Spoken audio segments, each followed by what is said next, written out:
It's really an opportunity to hear from people who are currently experiencing some of the tensions, some real tensions, some perceived tensions around the whole racial issue within the province.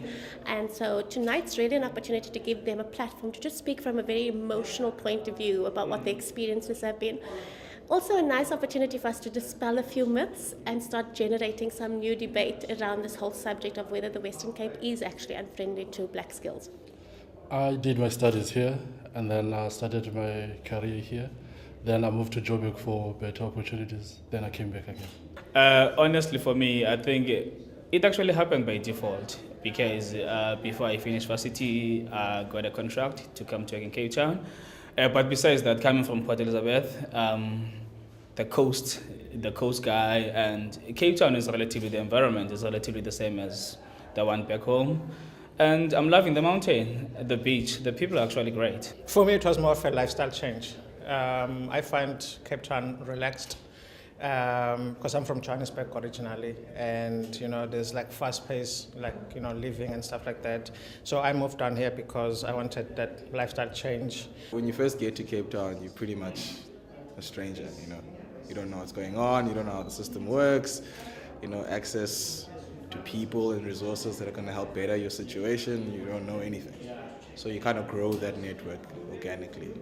I think it's a city full of opportunities. Not as obvious as maybe Johannesburg in terms of opportunities, but I think there are dormant opportunities in Cape Town.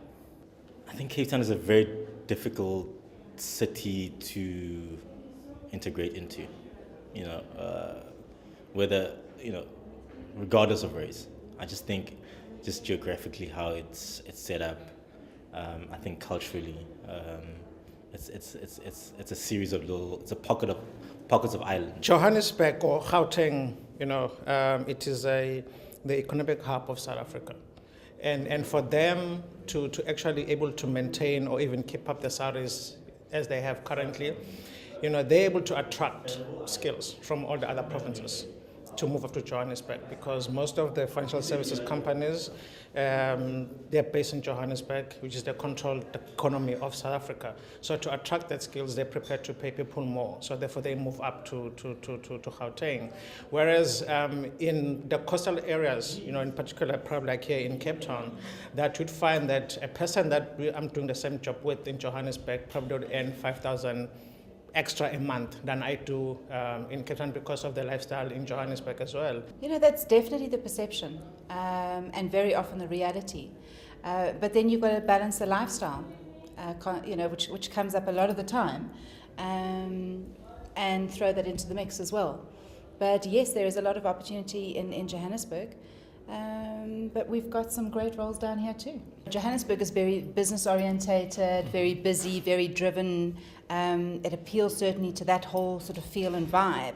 In Cape Town it's very cosmopolitan, a little bit more relaxed and laid back, but certainly the business is here. And it's a good family. A lot of people want to move down from Johannesburg and other areas for family reasons. The balance. Yes, because with me I had to make a decision between making the money or keeping the family happy. I think the big thing about Gauteng is that they're quite honest about the fact that its sole purpose or its primary purpose is money. It's to make money. That's what Gauteng is about. And I think the Western Cape has had the luxury of maybe fauna, flora, tourism, and all that kind of like warm and fuzzy stuff. There was nowhere in my life have I ever been discriminated on the basis of color, except here in Cape Town. For me, personally, not necessarily. I did not experience that much because, prior me coming to live here, permanently, I've always been coming to Cape Town. And I've always had friends that moved from Johannesburg to Cape Town. So I sort of came into the clique of friends that existed already. So it was easy for me to integrate across the racial line because I had those friends. Whereas for many other black people that have come into Cape Town not knowing anybody, they find it difficult to integrate with other people, purely because Cape Town is more of a relationship-based kind of environment. When I started out, I had some few challenges because I was the only black employee in the company of 55. and it was my first job, and that gave me some challenges. And I hadn't been formally introduced to the other races before, because I come from the Eastern Cape and I grew up with all Xhosas around me. So now being in this Wolves place and was a bit of a challenge. But I've learned that it's not necessarily the other person making it hard for you, but it's all your cultural things that you need to, which the business doesn't prepare you. You go out to the cafe, there's cafes where you'll get some funny looks if you're out as a black person. That's actually still happening even today. The environment, honestly, is just so polluted. I'd say yes, well, because P is home, so obviously my social networks are quite intact. Joburg as well, because there's a high population of black people, so even that wasn't as difficult. But in Cape Town, it was a unique challenge that I've never experienced before. It's purely because we have failed to integrate Cape Town with the rest of South Africa. Because it does tend to be a little bit more white in Cape Town than in Joburg. So you've got that to face if you're black, and then also the new place. Now all that brought together just becomes a challenge. And for other people, a few months then he realizes, no, otherwise I think I should go back up Joburg.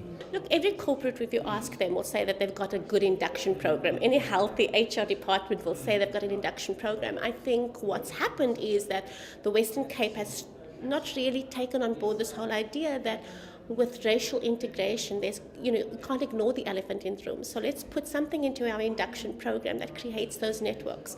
But I also think that business organizations need to take responsibility as well by creating opportunities for people to meet each other, network with those in their industry, maybe outside of the company.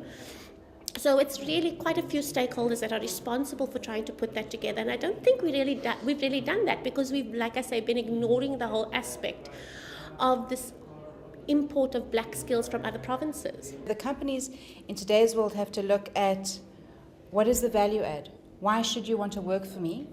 And if you're bringing those scarce skills in and black talent in it, especially from outside the Western Cape, it's about looking at introducing those individuals when they're moving into the same with going to Johannesburg, introducing in terms of the networking, the gyms, the schools, the suburbs. So really, even before a person starts, introducing them into the lifestyle.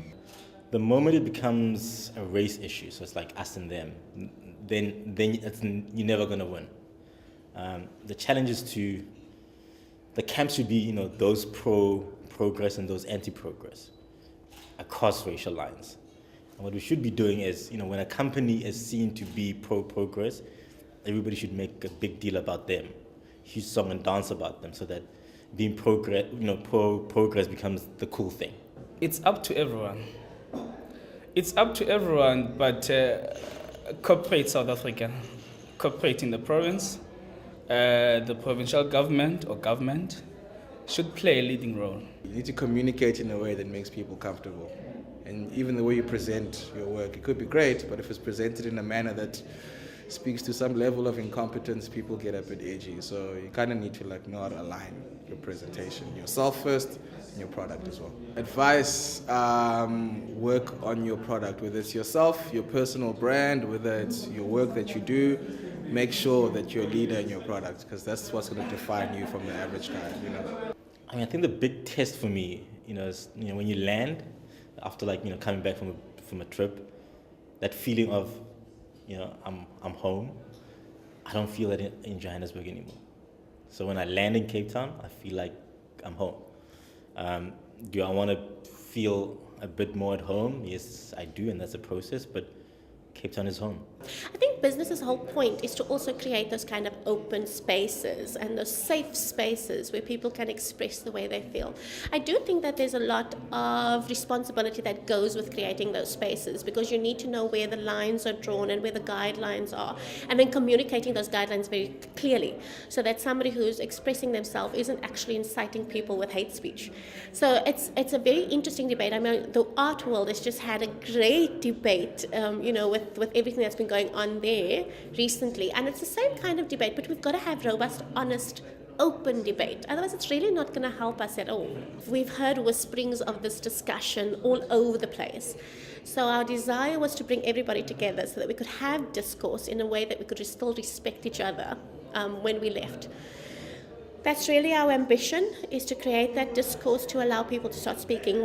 We've been very conscious about who we've invited on the panel. We've invited a lot of younger people onto the panel so that we don't have a lot of this sort of baggage, but rather are starting to look at what are the real factors influencing this perception or this reality. So that's really what we're hoping to achieve, is just create the discourse and allow people to start speaking in a safe, responsible way.